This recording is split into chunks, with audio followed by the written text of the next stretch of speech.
Estamos de volta com o Religare, Conhecimento e Religião. Está aqui comigo hoje o pastor batista Jair Souza Leal, mestre em Ciências da Religião pela PUC Minas. Ele veio falar sobre a trajetória centenária dos batistas em Minas Gerais. Jair, no final do primeiro bloco, você começou a falar da organização em convenção. Sim. Você é membro da Convenção Batista Brasileira Mineira, e que é ligada à brasileira, né? Exato. Como é que é essa organização? Porque há outra Convenção Batista Nacional, não é? Sim. Enfim, me apresenta, por Então, favor, como é que vocês se Em organizam. 1918, em julho de 1918, inaugurou-se a Convenção Batista Mineira. Os primeiros batistas que chegaram aqui em Minas Gerais. 7 igrejas que já estavam espalhadas pelo estado para que elas pudessem trabalhar juntas, num estado tão grande, com dificuldades de transporte, comunicação, criaram a convenção. Essa convenção ela era única. Até cerca do ano de 1960 a 65, quando o movimento de renovação espiritual ele atingiu os batistas aqui em Minas, sobretudo aqui em Minas Gerais. Então o movimento pentecostal, né, que nós temos aqui no Brasil, ele foi muito forte, atingiu também as religiões históricas, né, os protestantes históricos. E os batistas também foram atingidos pelo movimento de renovação espiritual.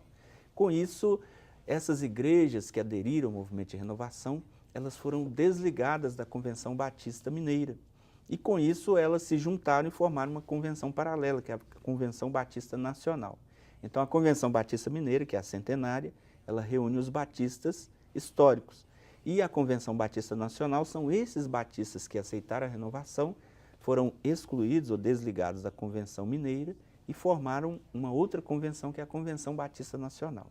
Então hoje, aqui em Minas Gerais, as duas principais convenções é a Batista Mineira e a Batista Nacional, lá pelo ano de 1960, 65, neste período. Sim. Quando você fala as duas principais, porque há outras agremiações, Sim, convenções? existem outras convenções que vieram talvez por um ramo americano, inglês, alemão, porque outros batistas também não americanos vieram para o Brasil. Então nós temos outras convenções menores. E hoje é muito comum, no meio evangélico, você abrir uma nova igreja e colocar o nome Batista, sem essa identificação histórica. Então é muito comum você passar em diversos lugares e ver uma igreja com o nome Batista. Mas às vezes ela não tem nenhuma ligação com nenhuma dessas convenções. Então os principais grupos, né, de batistas são da Convenção Batista Mineira, que é essa linha mais histórica ou mais antiga, e os da Igreja Batista Nacional, que são os batistas que aderiram à renovação espiritual. Sim. Claro que cada grupo cresceu a seu modo. Aqui em Minas, a Convenção Nacional também cresceu muito. E nós temos os batistas independentes, que são esses grupos que não têm nenhuma identificação histórica, mas abrem pelo nome ou pela proposta dos batistas de liberdade, congregacionalismo. Eles também fazem parte do todo. Você vai soltando um pouquinho, né? Pouquinho a poucos. pouquinho. Daquela minha primeira pergunta, o que é que caracteriza um batista? Agora você já está falando de outros 2 pontos. Então, 2 pontos que caracterizam o batista. Você falou agora, a liberdade. A liberdade, principalmente, como que funciona?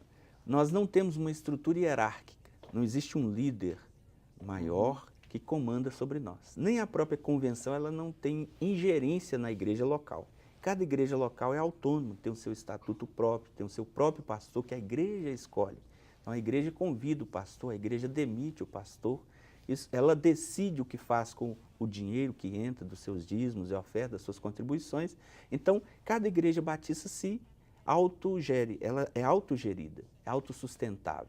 Com isso, essa liberdade faz com que outros grupos que queiram abrir uma igreja, às vezes sem nenhuma ligação, sem nenhum vínculo, sem conhecer esse fator histórico, ele abre uma igreja batista exatamente por essa liberdade, dele gerenciar aquela igreja de acordo com a sua própria vontade.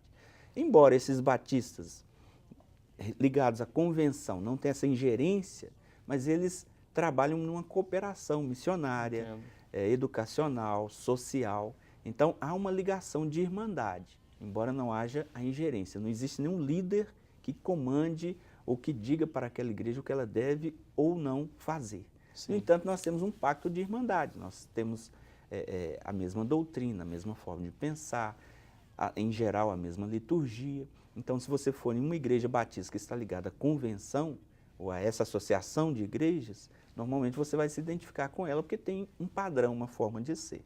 Quando você vai numa igreja independente, embora usando o nome batista, por vezes você vai perceber que você está numa igreja pentecostal, neopentecostal, embora tenha o nome batista. Sim.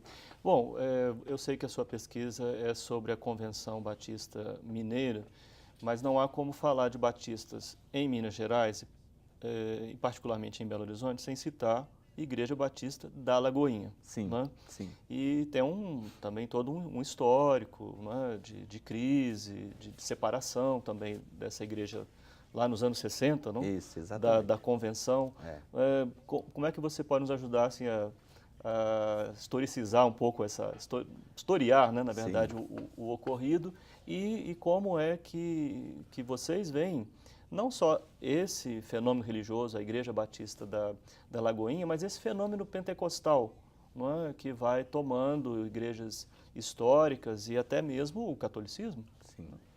A Igreja Batista da Lagoinha, os batistas eles sempre colocaram um número na igreja. Essa é a primeira igreja de Belo Horizonte. Então, muito comum a gente visualizar assim. Na Praça Raul Soares nós temos a primeira igreja de Belo Horizonte. Depois você tem a segunda, a terceira, a quarta e eles tinham essa sequência. A Igreja Batista da Lagoinha... Já para perder a conta, não? Já perdemos a conta agora. Muito. Hoje usa-se o nome do bairro, utiliza-se um nome bíblico, mas em geral utilizava a primeira, a segunda, a terceira. E se não me falha a memória, a Igreja Batista da Lagoinha é a quarta ou quinta Igreja Batista aqui em Minas Gerais. Ela fazia parte da Convenção Batista Mineira. E o foco da renovação aconteceu exatamente na Igreja Batista da Lagoinha. Foi lá que começou o foco do movimento de renovação aqui em Minas Gerais. Então, a Igreja da Lagoinha foi uma das igrejas, ela não tem a proporção que tem hoje, isso aconteceu mais recentemente, né, desse fenômeno de mega igreja. Ela era uma igreja comum, uma grande igreja, mas dentro dos padrões. As igrejas batistas, em regra, são pequenas igrejas de 50, 100 membros, 120, e a Igreja Batista da Lagoinha fazia parte desse núcleo, talvez um pouco maior. E quando aconteceu a renovação, ela se desligou, ou foi desligada, na verdade, né, pela Convenção Batista Mineira e também brasileira, e assim ela começou a seguir o seu rumo próprio na Convenção Batista Nacional. Também a Igreja Batista da Floresta e outras igrejas que também foram desligadas por essa questão da renovação.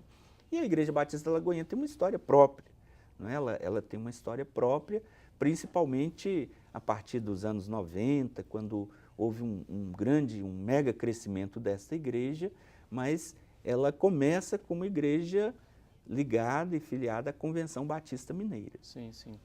Para falar da Lagoinha, eu quero até um dia ver se o professor Reinaldo, lá da Faculdade Batista, Reinaldo Arruda, fez a sua tese de doutorado lá na UMESP sobre a Lagoinha. Sobre a Lagoinha. Que é um tema bom. Nosso colega Bruno, que trabalha aqui com a gente, vai gostar de saber dessa história. Né? Mas aqui nós pontuamos, né, o fato de que a Lagoinha fazia parte da Convenção Batista Mineira. Muitas pessoas não sabem disso. Sim, sim. De modo geral, agora não vou perguntar para o pesquisador, não, sim. Pastor Jair. Pastor Jair. Como é que o pastor Jair vê, né, pastor Jair da Convenção Batista Mineira, não é, esse movimento de pentecostalização do meio protestante?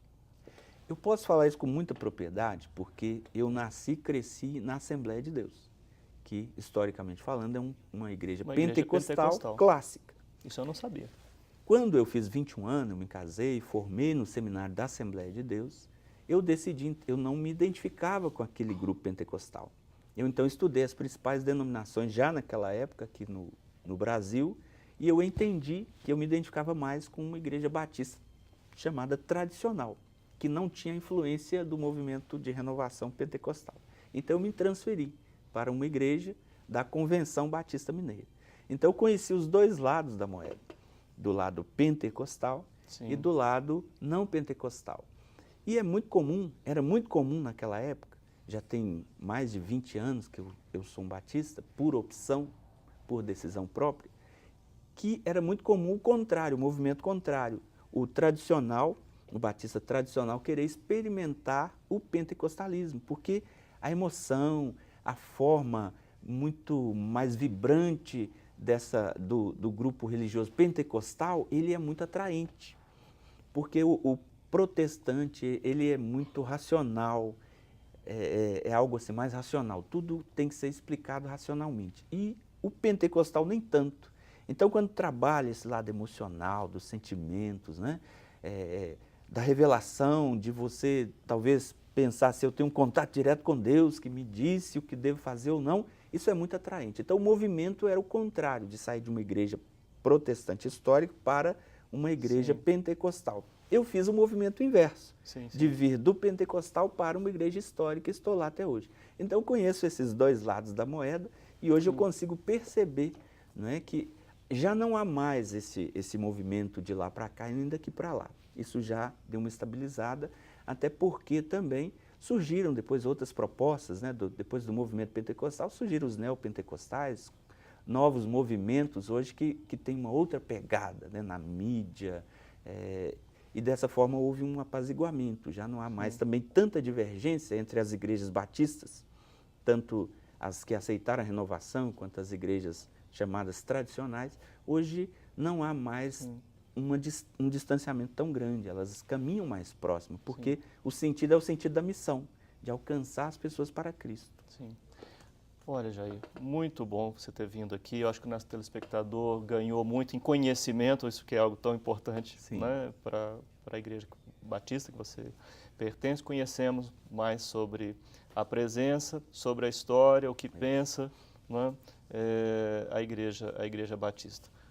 Parabéns pelo centenário, muitos anos. Né? Em nome dos batistas, eu quero agradecer pela oportunidade e também dizer que agora, no mês de julho de 2018, nós faremos 100 anos da Convenção Batista Mineira, consequentemente do Colégio Batista Mineiro e da presença centenária dos batistas aqui em Minas Gerais, que traz as suas contribuições, não é, para nossa realidade, para nossa cultura e mesmo para o meio protestante aqui. Um ano de muitas comemorações. Sim. Muitas vitórias. É verdade. E só lembrando que parece que nós estamos também comemorando, estamos participando das comemorações dos 5 anos de Reforma Protestante e do centenário também dos batistas. 500 anos, né, 500 da Reforma. anos da Reforma e 100 anos de batista aqui em Minas Gerais. Então, eu acho que vai ser uma festa aí muito bonita para os protestantes e evangélicos aqui.